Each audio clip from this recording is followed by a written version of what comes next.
It worked. Serena Williams admits she moved out of mansions she shared with Venus to boost her love life, as she gushes about being a mom, despite day-to-day struggles to balance her schedule. Serena Williams loves just about everything about being a mother, even if juggling mom duties with work can be difficult. The 37-year-old poses on one of 4 different covers for the latest issue of GQ, named the magazine's as Woman of the Year for 2018, though 1-year-old Olympia had her running a bit late for the interview. Inside, gushed about life with the little girl, her first with husband Alexis Ohanian, and also talked about her relationship with her sister Venus, this year's US Open, and shielding herself from the negative opinions of others.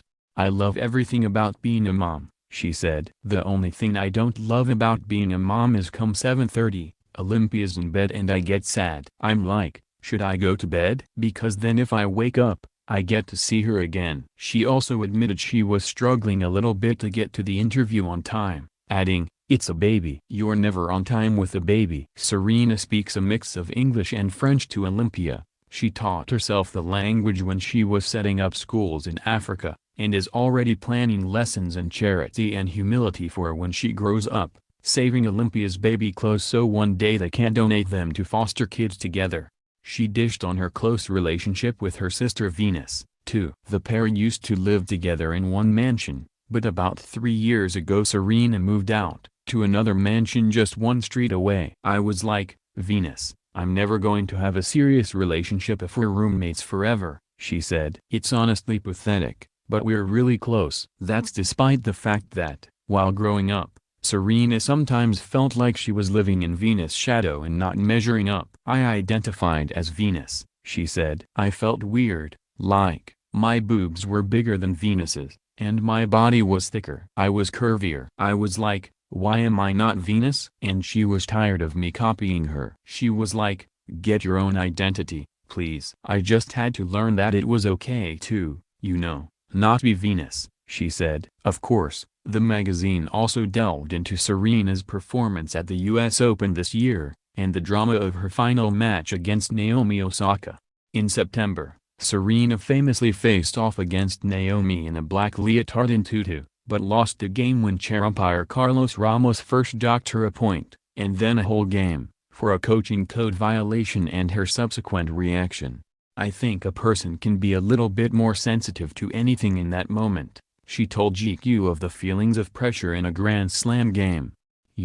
It becomes a trigger moment. When you go through a really extreme ordeal not once, not twice, not 3 times, it becomes a trigger moment. I don't really remember how it went, to be honest. I've been purposely not thinking about it," she went on. "I don't watch TV at all. I try to keep myself in a bubble as much as I can. I just don't want to be involved in other people's opinions. Let them live how they want to feel." But how she feels, it seems, is frustrated. Serena explained to the magazine that what her critics aren't understanding is that usually, if an umpire thinks a coach is coaching, they'll say something to the player, not go straight to docking points.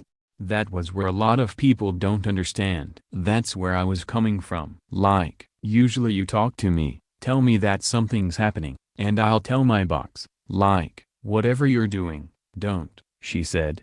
Instead, she took his reaction as accusing her of cheating, which was not right. Following the match, Serena was fined $17,000 for her conduct on the court, which was taken out of her $1.85 million prize money for finishing in second place.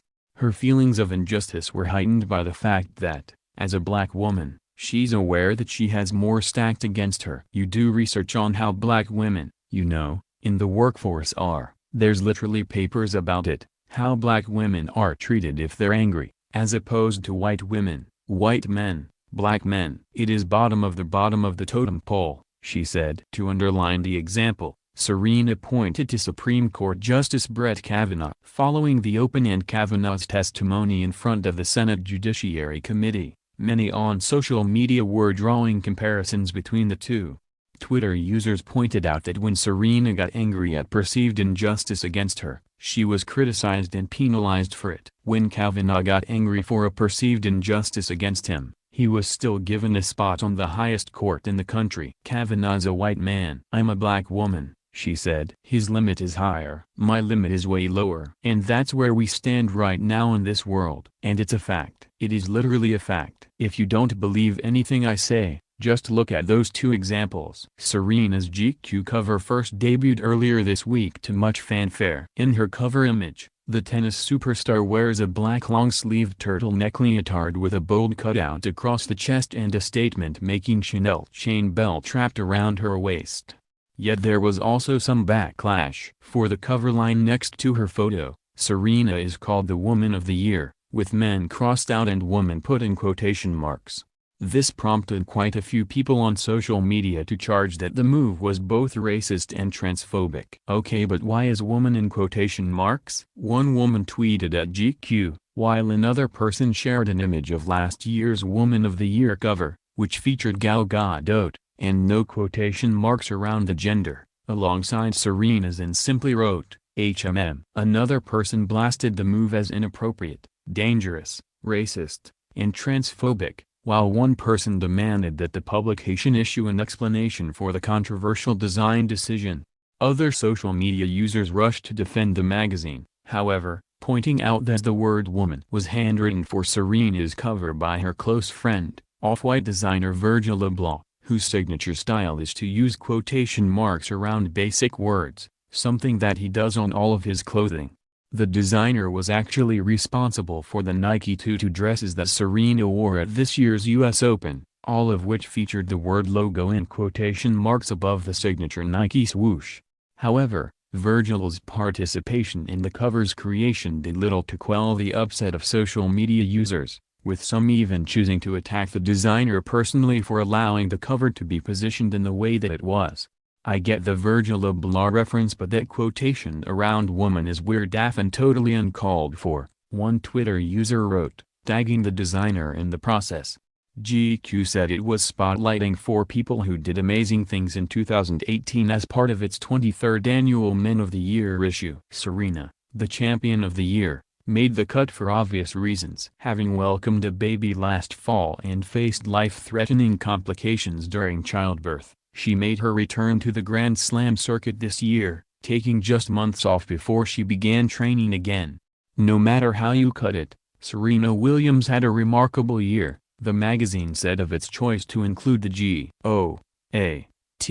Serena in the lineup. Also covering different versions of the Men of the Year issue are the leader Michael B. Jordan, the star Henry Golding, and the director Jonah Hill. While her ability to still play the game so well at 37, and after having a baby, no less, seems to be the main reason Serena won Woman of the Year, the athlete's personal life has also been through something of an evolution this past year.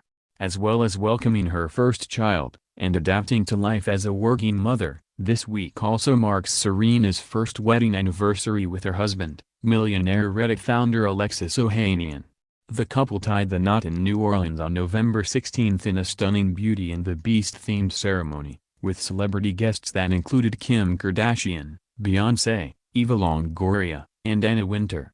While GQ's special issue is officially called the Man of the Year issue, the magazine has been including women in the mix since 2013. Last year, Gal Gadot joined the ranks, and in 2016 it was Amy Schumer. Shailene Woodley was on the list in 2015 and it was Tilda Swinton in 2014. Other past Women of the Year have included Emily Ratajkowski, Rihanna, Kristen Wiig, Mila Kunis, Scarlett Johansson, M.I.A., Hayden Panettiere, Daria Warboe, Jennifer Aniston, Kate Winslet, Loretta Lynn, Uma Thurman, Maria Sharapova, Gwen Stefani, Ludivine Sagnier, Naomi Harris, Eva Hertzigova, and Angelina Jolie.